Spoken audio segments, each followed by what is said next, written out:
Hi there, it's the 1990s, and boy are we in for a ride, so strap up and get ready for an adventure. The 90s started off with a bunch of failed console attempts or consoles that never even took off outside of Japan. The Amstrad GX4000 looked like it belonged in a hospital than in your living room. Every single game of the Neo Geo AES cost around $200. The NEC Turbo graphics never even left the Japanese soil. Its many additions just sped up its inevitable fate of obscurity. The Sega Master System 2 was a reissue of the original Master System, think slim and light versions of our current consoles. Some handheld console attempts were made to fend off the Nintendo Game Boy. NEC and Sega both tried in the form of the Turbo Express and the Game Gear. Both consoles failed miserably due to short battery life and lack of original content for both consoles. Although Sega couldn't penetrate the handheld market, Nintendo was losing some of the NES's market share to the Blue Team over at Sega. After the release of the Genesis in '89, Nintendo were like, nope, we need something better, they thought.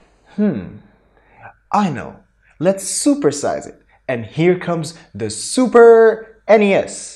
Nintendo's first 16-bit console released to win back that stolen market share. Nintendo's initial shipment of 300,000 units sold out within hours of its retail availability. Now Nintendo has regained its throne as the leader of the Japanese console market. A huge part of Nintendo's success was that it still maintained its strategy of licensing third-party developers to produce and distribute video games and retain its key developers from the NES days, including Konami, Square, Capcom, Tecmo, Enix, and Koei. The Super NES brought us the first version of the epic Super Mario World that has been a staple with every Nintendo console ever since.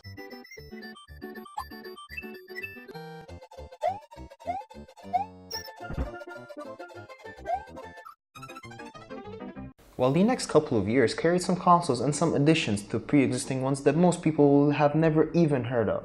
Some examples are the NEC Turbo Duo was another CD/game hybrid. The Atari Lynx 2 was the second version of Atari's failed handheld console of the 80s. Sega released the Sega CD, a CD add-on for the Genesis which brought minute improvements to the Genesis, but it did give us Sonic CD and Dark Wizard. The Philips CDI was the outcome of a multimedia deal gone wrong between Sony and Nintendo that Nintendo backed out of in favor of Philips and released this abomination.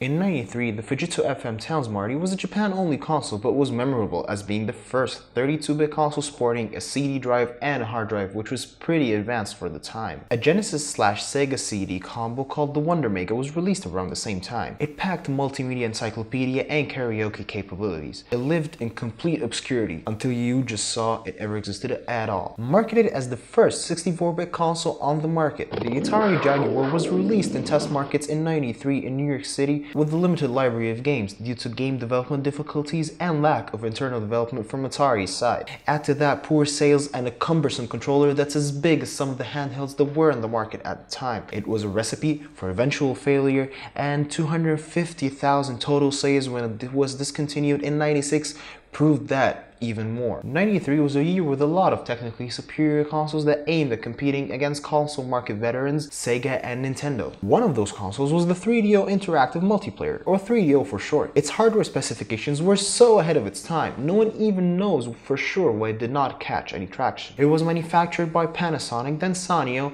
then Goldstar, with each manufacturer reducing its price relative to its previous iteration. It launched at a $699 price tag from Panasonic, dropped all the way to $399 when it was launched by Goldstar, who are LG now by the way. It sold a total of 2 million units at the time of its discontinuation in '96. '93 was the year Nintendo and Sega decided to release smaller, lighter versions of their hit consoles, the NES and Genesis. And '93 doesn't stop spitting out consoles left or right. The Commodore Amiga CD32 was very successful in Europe, but never even launched in the US due to Commodore's legal troubles. Even though it had awesome features that should have put it with or even ahead of the competition in some aspects, but unfortunately failed after a short while with the release of other CD-ROM based consoles on the market, and was discontinued in '94, and Commodore filed for bankruptcy, and that would be the last we would see of Commodore ever again. Now we have a rather interesting year. You know when a company is desperate to get market share, that it keeps pushing out consoles onto the market like it's a freaking flood? That's what Sega did in '94. The Multi-Mega,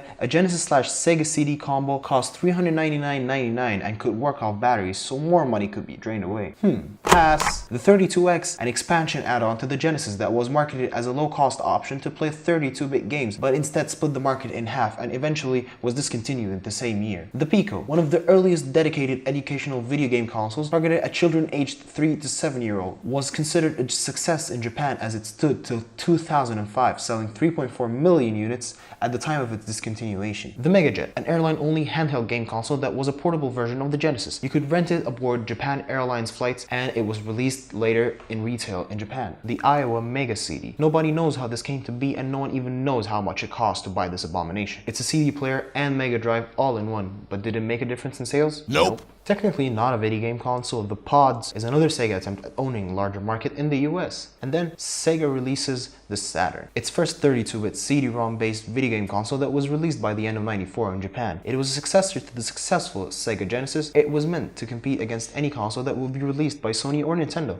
Unfortunately for Sega, the Saturn did not do so well in North America, and by the release of Sony's PlayStation in late '94 and Nintendo 64 in late '96, the Saturn fell into a rapid decline and Sega lost market share as fast as they gained, and was eventually discontinued in '98. By the end of '94, the most famous franchise of video game consoles is born. Sony releases the PlayStation. Did you know that we would never have had the PlayStation had the deal between Nintendo and Sony back in '86 not gone wrong? The PlayStation originally was meant to be a CD-ROM add-on to the Super NES, but a fallout between Nintendo and Sony ended that deal and prompted Sony to develop its first console. Thus we have to this day the PlayStation. It sold over 2 million units in less than 6 months of its release in Japan. Sony's PlayStation helped usher in some of the key gaming franchises we have till this day, such as Tekken, Resident Evil, Rayman, Gran Turismo, which is by the way the best-selling game for PlayStation, and many more of the old franchises saw new life with PlayStation, such as Final Fantasy, Castlevania, and Metal Gear. A commercial success, it got re-released as the smaller PS1 and stayed in production way after the release of its successor, the PlayStation 2 in 2000, with the PS1 being discontinued in '06. In '95, Nintendo released the Virtual Boy. It was 32-bit, had widescreen capabilities, and basically could be considered the founding father of current virtual reality or VR gaming. But unfortunately, due to dwindling sales and not meeting the sales target by '96, it was discontinued. Up in the sky, it's a computer, it's a console, it's an entertainment system. No, it's the Bandai Pippin. Actually, no one knows what this was intended to be. It is actually the only console ever released by Apple. Yes, you heard right, iPhone X's Apple released a console. Nintendo, being the competitive company that it is, released the Nintendo 64. It brought analog control to the masses and was the home of many of the best-selling games of the time, such as Legend of Zelda: Ocarina of Time, GoldenEye 007, and Mario 64. But it was Nintendo's first console to clearly lose. It still used expensive cards that had limited memory, while the competition, the PlayStation, used CDs that could store vast amounts of data and was easily mass-produced with less of an investment from the publisher, eventually selling 32.93 million consoles. Compare that to the 102.49 million units that the PlayStation sold, you kind of get an idea of how the Nintendo 64 clearly lost. The Game Boy Pocket was released in '96, having the same features as the original Game Boy, but came with a sharper true black and white screen, was smaller and lighter, and used AAA batteries instead of the AA used in the original. A lot of people wanted a Game Boy they could play in the dark, and Nintendo listened. Let there be light. Game Boy Light was released in early '98 and had an electroluminescent light that could be turned on or off, but went back to the use of AA batteries instead of AAA batteries used in the Pocket version. Speaking of slimmed down versions of consoles, Nintendo quietly snuck in a smaller version of the Super NES to the market with no eject button or an expansion slot. Sega also released a more slimmed down version of its Genesis called the Genesis 3. 10 years dominating the market with the Game Boy, gamers wanted something new, more advanced and appealing. Enter the Game Boy Color. Oh blessed color, where have you been? It was backwards compatible with all original Game Boy games and came at a critical time when the Pokemon craze first hit the North American audience. On the 9th of September 1999, Sega's final attempt at a gaming console was upon us, the Sega Dreamcast. Though it was officially dead 2 years later, it was a memorable console. It came with the modem for online play, fancy memory cards with their own controls called VMUs, and had a badass launch lineup. It brought us the first 3D Sonic the Hedgehog game called Sonic Adventure, and boy was it a treat to play.